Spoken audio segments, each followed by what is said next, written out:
Hello everyone, welcome to Tejas career academy. Guys, आज है 21 दिसंबर और आज हम देखेंगे इंपॉर्टेंट करंट अफेयर के क्वेश्चंस को। लेकिन आगे बढ़ने से पहले मैं आपको बताना चाहूंगा कि अगर आपने अभी तक चैनल को सब्सक्राइब नहीं किया है तो चैनल को सब्सक्राइब करें, वीडियो को लाइक शेयर जरूर करें। चलिए शुरुआत करते हैं आज के सेशन का। सबसे पहले हम देखेंगे क्वेश्चंस को कि किस तरीके के क्वेश्चन यहाँ पे है। तो पहला क्वेश्चन आपको यहाँ पर बोला गया है कि wild life trust of India, ध्यान से देखेंगे क्वेश्चन को। Wild life trust of India, wild life trust of India द्वारा राजकीय पशु के संरक्षण पर लिखी गई पुस्तक का विमोचन किसके द्वारा किया गया है। तो सबसे पहले हमको जानना जरूरी क्या है कि wild life trust of India के द्वारा राजकीय पशु, दैट इज हमारा क्या है, वन भैंसा। ध्यान रखिएगा, वन भैंसा बुक कौन सी है, वन भैंसा पर लिखी गई जो बुक है इसका नाम क्या है, हमारे राजकीय पशु के ऊपर लिखा गया नाम क्या है बुक का। तो ध्यान रखिएगा, बुक का नाम है बैक फ्रॉम द ब्रिंक। ठीक है, back from the brink, back from the brink, याद रखिएगा ब्रिंक, ये है बुक का नाम जिसे लिखा है किसने, wild life trust of India ने। अब बात आती है कि इसका विमोचन किसने किया। तो इसका विमोचन हमारे मुख्यमंत्री श्री भूपेश बघेल जी के द्वारा किया गया है और इस बुक में संरक्षण के बारे में बताया गया है कि सेंट्रल इंडिया में किस तरीके से वाइल्ड बफेलो की अगर हम बात करें, वन भैंसे का संरक्षण किस तरीके से हमारे यहाँ किया जा रहा है और क्या क्या प्लानिंग चलाए जा रहे हैं, उसके बारे में पूरा डेटा है इस बुक में, back from the brink book में। तो ध्यान रखिएगा, राजकीय पशु वन भैंसे को संरक्षण और संवर्धन के लिए जो बुक लिखी गई है उसका नाम है back from the brink. Clear, correct option बन जाएगा यहाँ पर आपका ए। आगे बढ़ते हैं दूसरे क्वेश्चन पे। क्वेश्चन है, राज्य में बाघों की संख्या बढ़ाने के लिए किस राज्य से बाघों को लाया जाएगा। इट मींस क्या है, ध्यान से देखिएगा कि अभी हमारे यहाँ छत्तीसगढ़ में टाइगर रिजर्व है बहुत सारे। अभी टाइगर रिजर्व है, अचानक मार हो गया, बार नवापारा हो गया, सीता नदी उद्यानती हो गया, गुरु घासीदास हो गया। इन सारी चीजों में आपको देखोगे तो यहाँ पे कांगेर वैली में भी यहाँ पे प्रोजेक्ट टाइगर चलाया जा रहा है। तो जब टाइगर रिजर्व की बात आती है तो हमारे छत्तीसगढ़ में हाल ही में जिस तरीके से कॉन्सेप्ट दिया गया कि कूनो नेशनल पार्क में चीता नामीबिया से लाए गए, तो कूनो नेशनल पार्क में जब नामीबिया जो है अपने आप को, यहाँ की नामीबिया के जो चीते हैं वो भारत के क्लाइमेट्स के अकॉर्डिंग अपने आप को एडजस्ट कर लिए। इसी प्रकार से मध्य प्रदेश में, ध्यान रखिएगा, मध्य प्रदेश से हम क्या करेंगे, बाघों को लाएंगे और ये हमारा कहां रहेगा, अचानक मार में। ध्यान रखिएगा, अचानक मार में। और इसके अलावा बार नवापारा में इसका रहवास बनाया जाएगा और बार नवापारा के साथ साथ बाघों की संख्या जो है यहाँ पे अपने छत्तीसगढ़ में अधिक होगी, बढ़ेगी। क्लियर रहेगा। तो यहां पर बोला गया था कि बाघ की संख्या बढ़ाने के लिए कहां से लाया जाएगा, तो लाने के लिए मध्य प्रदेश से बाघों को लाया जाएगा। रखा कहां जाएगा, तो जहां भी हमारा प्रोजेक्ट टाइगर चल रहा है, जैसे हमारा सीता नदी उद्यानती हो गया, गुरु घासीदास हो गया, इसके अलावा अचानक मार हो गया, इसके साथ साथ आपका बार नवापारा। तो बार नवापारा में रहवास बनाया जाएगा और अचानक मार में इनको रखा जाएगा अभी एट प्रेजेंट, ताकि ये अपने आप को यहाँ के क्लाइमेट के अकॉर्डिंग एडजस्ट कर ले। तो यहाँ करेक्ट ऑप्शन बन जाएगा आपका बी। ठीक है, चलिए नेक्स्ट क्वेश्चन है, राज्य के किस स्थान पर ओपन एयर म्यूजियम तैयार किया गया है। राज्य के किस स्थान पर ओपन एयर म्यूजियम की बात आ रही है। तो ध्यान रखेंगे कि ओपन एयर म्यूजियम जो है, ओपन एयर म्यूजियम की अगर हम बात करें तो ओपन एयर म्यूजियम जो है सोनाखान में कार्टेन स्टील से, ध्यान रखिएगा, कार्टेन स्टील के द्वारा बनाया जा रहा है। कार्टेन स्टील इसमें यूज किया जा रहा है बनाने के लिए और ये कहां पे है, सोनाखान में बनाया गया है, जिसका उद्घाटन 20 दिसंबर को मुख्यमंत्री जी के द्वारा किया गया। और अगर हम इसमें बात करें तो इस ओपन एयर म्यूजियम में शहीद वीर नारायण सिंह की गौरव गाथा के बारे में, शहीद वीर नारायण सिंह की गौरव गाथा के बारे में ऑडियो, ध्यान रखिएगा, ऑडियो एंड विजुअल, ये दोनों तरीके से यहां से उनकी गौरव गाथा को बताई जाएगी। ठीक है, पहली चीज कार्टेन स्टील से बना हुआ है, कहां पे है, सोनाखान में है, 20 दिसंबर को मुख्यमंत्री के द्वारा इसका शुभारंभ किया गया। इसके बाद शहीद वीर नारायण सिंह की गौरव गाथा ऑडियो एंड विजुअल फॉर्मेट में यहां पर प्रस्तुत किया जाएगा। क्लियर है। कब से शुरू हुआ, 20 दिसंबर से। और 20 दिसंबर में एक काम और किया गया है, क्या, तो बलौदा बाजार भाटापारा, ध्यान रखेंगे आप, बलौदा बाजार Bhatapara tourism circuit, Bhatapara tourism circuit, tourism circuit को भी शुरू किया गया है, टूरिज्म सर्किट को भी शुरू किया गया है। तो यहां पे करेक्ट ऑप्शन क्या बन जाएगा? Sona Khan, option C is correct. अब बात आती है यहां पर ध्यान रखने वाला क्या है कि सोना खान का नाम जो है अब बदल करके क्या कर दिया गया है? शहीद वीर नारायण सिंह, शहीद वीर नारायण सिंह धाम सोना खान, ध्यान रखेंगे, शहीद वीर नारायण सिंह, वीर नारायण सिंह, नारायण सिंह धाम सोना खान, ये नाम कर दिया गया है। क्लियर रहेगा? सोना खान। इसके अलावा हाल ही में 18 दिसंबर को गुरु घासीदास जयंती मनाई गई और 18 दिसंबर को गुरु घासीदास के जन्म दिवस पे अगर हम बात करें तो इस जयंती में अगर देखिएगा तो बहुत सारी योजनाओं के बारे में बोला गया और ये बोला गया कि एससी एसटी कम्युनिटी के जितने भी छात्र होंगे उनके रहने के लिए प्रयास विद्यालय में आपका हॉस्टल सुविधा प्रोवाइड किया जाएगा। क्लियर रहेगा? क्लियर रहेगा। साथ ही साथ यहाँ पे गिरौदपुरी का नाम भी बदला गया है, बाबा गुरु घासीदास धाम गिरौदपुरी कर दिया गया है। तो यहाँ करेक्ट ऑप्शन बन जाएगा आपका सी। क्लियर? चलिए नेक्स्ट क्वेश्चन है, राज्य के किस जिले में मुख्यमंत्री द्वारा अत्याधुनिक ई लाइब्रेरी प्रारंभ करने की घोषणा की गई है? अब राज्य के किस जिले में मुख्यमंत्री द्वारा अत्याधुनिक ई लाइब्रेरी प्रारंभ करने की घोषणा की गई है? तो ध्यान रखिएगा, रायपुर में अनुसूचित जाति और जनजातियों के लिए जो छात्रावास बनाए गए हैं, रायपुर में जो अनुसूचित जाति एससी एंड एसटी के लिए जो छात्रावास बनाए गए हैं, इन छात्रावास में अत्याधुनिक लाइब्रेरी बनाने की घोषणा की गई है, जिससे कि 24/7 यहाँ पे इंटरनेट का कनेक्टिविटी बना रहे, साथ ही साथ इलेक्ट्रिसिटी सप्लाईज या इसेंशियल जितने भी बुक्स हैं और इन सारे बुक्स के साथ साथ प्रतियोगी परीक्षाओं के लिए भी इनको गाइडलाइन यहाँ पर मिलता रहे। तो ई लाइब्रेरी जो है रायपुर में अनुसूचित जाति और जनजाति छात्रावास में स्थापित किया जा रहा है। तो करेक्ट ऑप्शन क्या बन जाएगा आपका?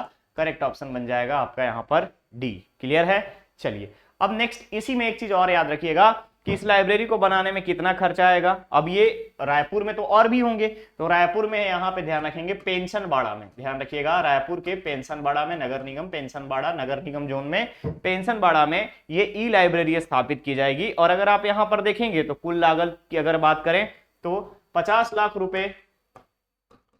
रुपए की लागत से इस ई लाइब्रेरी को एस्टैब्लिश किया जाएगा। ठीक है, यानी बजट हो गई आपकी 50 लाख रुपीस, पेंशनबाड़ा रायपुर में जो कि रायपुर नगर निगम का क्षेत्र है, और एससी एसटी छात्रावास अगर हम बात करें तो यहीं पर इसकी स्थापना की जाएगी। तो करेक्ट ऑप्शन बन जाएगा आपका डी। नेक्स्ट क्वेश्चन पे चलते हैं। क्वेश्चन है, प्रशासन गांव की ओर अभियान के संदर्भ में दिए गए कथन पर विचार करें। तो सबसे पहले मैं बता दूं आपको कि प्रशासन गांव की ओर अभियान का पूरा नाम जो है ये लिखा गया है, सबसे पहले केंद्रीय मंत्रालय के द्वारा चलाया जा रहा है। पहली चीज आप याद रखेंगे, केंद्रीय मंत्रालय ने इसकी शुरुआत की है। केंद्रीय मंत्रालय ने शुरुआत की है, काम क्या है? तो ध्यान रखिएगा नागरिक केंद्रित, ध्यान रखिएगा नागरिक केंद्रीय शासन, नागरिक केंद्रीय शासन, ध्यान रखेंगे आप, नागरिक केंद्रीय शासन को बढ़ावा देने के लिए, नागरिक केंद्रीय शासन को बढ़ावा देने के लिए इस कार्यक्रम को चलाया जा रहा है। नागरिक केंद्रीय शासन को बढ़ावा देने के लिए इस कार्यक्रम को चलाया जा रहा है। अब बात आती है केंद्रीय मंत्रालय ने चलाया, क्यों चलाया? तो नागरिक केंद्रीय शासन को बढ़ाना और साथ ही साथ यहाँ पे सेवा वितरण में सुविधा प्रदान करना। ठीक है, सेवा वितरण में सुविधा प्रदान करना, और इसका फुल नेम क्या रखा गया है? सुशासन सप्ताह। ध्यान रखेंगे आप, सुशासन सप्ताह, सुशासन सप्ताह प्रशासन गांव की ओर, प्रशासन गांव की ओर कब से कब तक चलाया जाएगा? 19 दिसंबर से लेकर के 25 दिसंबर तक। याद रखेंगे आप, प्रशासन गांव की ओर 19 दिसंबर से लेकर के 25 दिसंबर तक चलाया जाएगा। 19 दिसंबर से 25 दिसंबर तक चलाया जाएगा। क्लियर है? 25 दिसंबर तक चलाया जाएगा। अब हम आते हैं क्वेश्चंस पे। क्वेश्चन में बोला गया है कि कथन पर विचार कर सही विकल्प का चयन करें। तो पहला कथन क्या है? ध्यान से देखिएगा, आजादी के अमृत महोत्सव समारोह के अनुरूप भारत सरकार द्वारा यह अभियान चलाया जा रहा है। जाहिर सी बात है, केंद्रीय मंत्रालय दैट इज भारत सरकार, यहाँ पे ये करेक्ट हो गया। और वैसे भी आजादी का 75वां हम लोग यहाँ पे साल मना रहे हैं, अमृत महोत्सव मना रहे हैं। ठीक है, नेक्स्ट आता है कि इस अभियान में नागरिक शासन को बढ़ावा देने और सेवा वितरण में सुधार लाने को बढ़ावा दिया जाएगा। ऑब्वियसली जब नागरिक केंद्रित सरकार की बात की जाएगी तो नागरिक केंद्रीय शासन में जितनी भी सुविधाएं प्रोवाइड करनी है उसके बारे में यहां पर आपसे बात किया जाएगा। तो ये ऑप्शन भी आपका सेकंड स्टेटमेंट करेक्ट है। यह अभियान 19 से 25 दिसंबर तक सुशासन सप्ताह प्रशासन गांव की ओर नाम से चलाया जा रहा है, जो कि मैं ऑलरेडी आपको बता रखा हूं। सुशासन सप्ताह प्रशासन गांव की ओर 19 दिसंबर से लेकर के 25 दिसंबर तक चलाया जाएगा। तो यहां पर जब आप देखेंगे तो ऑल 3 स्टेटमेंट्स आर करेक्ट, तो यहां पे करेक्ट ऑप्शन बन जाएगा आपका ए। ओके, क्लियर रहेगा। चलिए नेक्स्ट क्वेश्चन पे चलते हैं।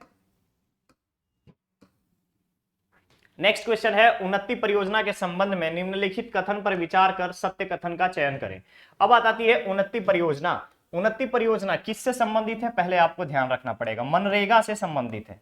ठीक है, मनरेगा से संबंधित है। इसमें संबंधित मंत्रालय कौन सा है, तो ग्रामीण विकास मंत्रालय। ठीक है, ध्यान रखिएगा, ग्रामीण विकास मंत्रालय के द्वारा ये योजना चलाई जा रही है, विकास मंत्रालय के द्वारा ये परियोजना चलाई जा रही है। ठीक है, ग्रामीण विकास मंत्रालय के द्वारा ये परियोजना चलाई जा रही है। अब नेक्स्ट हमारे पास आता है कि मनरेगा हो गया, ग्रामीण विकास मंत्रालय हो गया।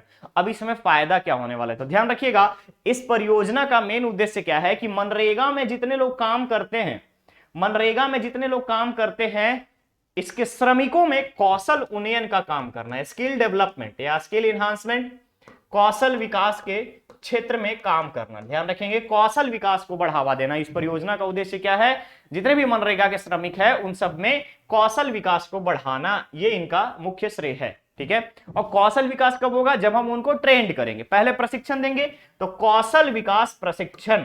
ठीक है, ध्यान रखिएगा, कौशल विकास प्रशिक्षण।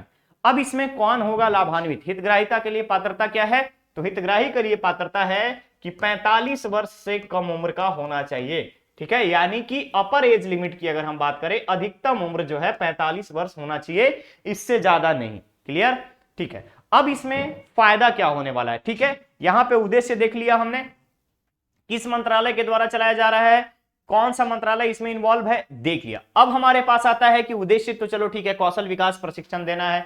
अब फायदा क्या होगा, बेनिफिट क्या निकल रहा है, इसका एडवांटेज क्या है, तो एडवांटेज क्या है, ध्यान रखिएगा, जितने भी श्रमिक हैं उन सब में आजीविका के लिए कौशल विकास जब होगा तो आजीविका के लिए सुधार होगी, और उनके आजीविका में सुधार के साथ साथ, जैसे उनको अभी आंशिक रूप से रोजगार मिलता है, महीने में 20 दिन मिलता है, 10 दिन मिलता है, तो एक तरीके से आंशिक रोजगार की जगह पूर्ण रोजगार की दिशा में वो आगे बढ़ेंगे। क्लियर है, तो इतनी चीजें आप याद रखिएगा उन्नति परियोजना के संबंध में। अब बात आती है कि सत्य कथन का चयन करना। तो पहला है, यह परियोजना ग्रामीण विकास मंत्रालय द्वारा शुरू की गई है, एग्जैक्टली करेक्ट है। दूसरे में बोला गया है, परियोजना का उद्देश्य मनरेगा श्रमिक को कौशल उन्नयन का प्रशिक्षण देना है। इट मींस कि अपना स्किल डेवलपमेंट का प्रशिक्षण देना है, उनको इस तरीके से प्रशिक्षित करना है कि उनका स्किल डेवलप हो। तो यहां पे ये स्टेटमेंट भी आपका सही है।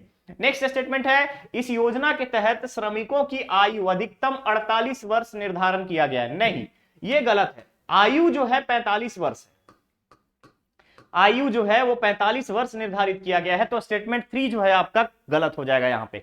फोर्थ स्टेटमेंट, श्रमिकों की आजीविका में सुधार एवं आंशिक रोजगार से पूर्ण रोजगार की ओर बढ़ सकेंगे। क्लियर है, तो ये स्टेटमेंट आपका सही है। इट मींस कि 1, 2 और 4, 1, 2 और 4 जो है यहां पर स्टेटमेंट वो सही है। तो यहां ऑप्शन जो होगा वो आपका बी करेक्ट होगा, 1, 2 और 4। ठीक है, 1, 2 और 4। आगे बढ़े नेक्स्ट क्वेश्चन पे, चलिए। नेक्स्ट क्वेश्चन है, सैयद मोदी अंतरराष्ट्रीय बैडमिंटन चैंपियनशिप में मिक्स्ड प्रतियोगिता में राज्य के किस खिलाड़ी ने खिताब जीता है। तो सैयद मोदी खिताब, पहली चीज याद रखेंगे आप कि पहली बार छत्तीसगढ़ में पहली बार आया है, याद रखिएगा, पहली बार आया है मिक्स्ड प्रतियोगिता में। मिक्स्ड प्रतियोगिता में कौन कौन है यहाँ पे, किसके साथ यहाँ पर है, तो याद रखिएगा, इसमें है ईशान भटनागर और तान्या। ईशान भटनागर की टीम की अगर हम बात करें एंड तान्या, एक साइड में कौन कौन है, तान्या, याद रखिएगा तान्या। और ये किसके अगेंस्ट में ये सब हुआ है, तो ये इनके अगेंस्ट में जो टीम थी वो भी मिक्स्ड में ही थी। और डबल में अगर हम बात करें तो वो लोग कौन थे, एक था आपका टी हेमा नागेंद्र, ठीक है, टी हेमा नागेंद्र, और एक आपका श्री वैद्य। ठीक है, एक साइड में अगर हम बात करें ईशान भटनागर लीड कर रहे थे, तो दूसरे साइड में वर्सेस की अगर हम बात करें तो टी हेमा बाबू नागेंद्र। ठीक है, ठीक है, नागेंद्र एंड श्री वैद्य, ध्यान रखिएगा, श्री वैद्य। क्लियर, यहां पर ये इन दोनों की अगर हम बात करें तो इन दोनों की अगर हम बात करें तो यहाँ पे इन दोनों के बीच में प्रतियोगिता हुई और ईशान भटनागर जो कि छत्तीसगढ़ रायपुर के रहने वाले हैं, मिक्स्ड डबल प्रतियोगिता में ध्यान रखेंगे आप, सैयद मोदी अंतरराष्ट्रीय बैडमिंटन चैंपियनशिप का खिताब जीता है। तो करेक्ट ऑप्शन बन जाएगा यहाँ पर आपका सी। ठीक है, क्लियर है, क्लियर है। चलिए नेक्स्ट क्वेश्चन है यहाँ पर, बोध मछली के संदर्भ में निम्नलिखित कथन पर विचार कर सही विकल्प का चयन करें। बोध मछली, पहले आपको जानना जरूरी है बोध मछली पाया कहां जाता है। तो याद रखिएगा इंद्रावती नदी, इंद्रावती जो कि बस्तर का लाइफलाइन मानी जाती है, इंद्रावती नदी। इंद्रावती नदी में कहां से कहां तक, तो चित्रकूट से लेकर के बारसूर तक, चित्रकूट से लेकर के बारसूर तक बोध मछली का क्षेत्र माना जाता रहा है। अब प्रॉब्लम क्या आई है, तो एट प्रेजेंट वर्तमान में बोध मछली जो है वर्तमान में विलुप्त प्रजाति में शामिल किया गया है, विलुप्त प्राय प्रजाति में शामिल किया गया है बोध मछली को। अगर आप लोगों को पता होगा तो आपने नाम सुना होगा बोध घाट के बारे में, तो इसी बोध मछली के नाम पर ही बोध घाट नाम पड़ा है, बोध मछली के नाम पर बोध घाट नाम पड़ा है। याद रखिएगा बोध घाट नाम पड़ा है। होता क्या था कि पहले जो मछुआरे थे, तो जब बोध मछली जो पहले पूर्व में, जैसा अभी तक का अनुमान है और जिस तरीके से विशेषज्ञों का यहाँ पर डेटा आया है उसके आधार पे इसकी वजन 150 किलो, एक मछली का वजन 150 किलो तक की हुआ करती थी। लेकिन जैसे ही अभी रिसेंट ईयर में अगर हम बात करें तो कुछ साल पहले, ध्यान रखिएगा कुछ साल पहले तक इस मछली को, एक मछली अगर हम बात करें मछुआरा ने पकड़ा है तो उसकी वजन 50 केजी के आसपास थी। और एट प्रेजेंट जो है ये मछली गायब होते जा रही है और यहां पर अगर आप देखेंगे तो विलुप्त प्राय प्राणी के रूप में इसको शामिल किया गया है। तो क्वेश्चन में अगर आप देखेंगे पहला है राज्य में बोध मछली इंद्रावती नदी में पाई जाती थी, बिल्कुल सही है। मछलियों का वजन पूर्व में 150 किलो तक हुआ करता था, करेक्ट है। और वर्तमान समय में विलुप्त प्राय प्रजाति में आ चुकी है, ये भी आपका सही है। तो हाल ही में इस मछली के ऊपर रिसर्च किया गया, इस मछली को देखा गया, तो एट प्रेजेंट ये मछलियां गायब होते जा रही हैं। ठीक है, यानी विलुप्त होने के कगार पर पहुंच चुकी हैं। तो यहां स्टेटमेंट जो है तीनों का तीनों स्टेटमेंट करेक्ट है, तो ऑप्शन आपका डी हो जाएगा। क्लियर है, चलिए नेक्स्ट क्वेश्चन है, छत्तीसगढ़ राज्य आर्थिक सर्वेक्षण 2022 के अनुसार, ध्यान रखेंगे आप, छत्तीसगढ़ राज्य आर्थिक सर्वेक्षण 2022, इसका क्या मतलब है, तो 21 और 22 का फाइनेंशियल ईयर, वित्तीय वर्ष 21-22 का जो डेटा आया है आर्थिक सर्वेक्षण, उसके अनुसार प्रति व्यक्ति आय कितनी है, ध्यान रखेंगे प्रति व्यक्ति आय कितनी है। तो आपको यहां पे पता होना चाहिए कि जो हाल ही में आर्थिक सर्वेक्षण आया है, आर्थिक सर्वेक्षण जो आया था 2022-21 में, तो आर्थिक सर्वेक्षण के अनुसार छत्तीसगढ़ में प्रति व्यक्ति आय जो है 92,031 रुपए प्राकलित है। ठीक है, एस्टिमेटेड की अगर हम बात करें तो 92,031 रुपए प्रति व्यक्ति आय यहां पर देखा गया है। क्लियर रहेगा, तो ये एक बेसिक क्वेश्चन था आपको आर्थिक समीक्षा से, तो याद रखेंगे आप 92,031 रुपए जो है आपके छत्तीसगढ़ की प्रति व्यक्ति आय है। करेक्ट ऑप्शन बन जाएगा यहां पर आपका ए। चलिए नेक्स्ट क्वेश्चन पे चलते हैं। क्वेश्चन है, प्रधानमंत्री सुरक्षित मातृत्व अभियान को लागू करने में राज्य का देश भर में कौन सा स्थान है। ध्यान से देखेंगे, प्रधानमंत्री सुरक्षित मातृत्व अभियान, ठीक है, प्रधानमंत्री सिक्योर्ड, ध्यान रखेंगे पीएम सिक्योर्ड मोड, अगर हम बात करें मैटरनिटी अभियान की अगर बात करें, प्रोग्राम की बात करें, तो लागू करने के बारे में बोल रहा है। तो याद रखिएगा कि छत्तीसगढ़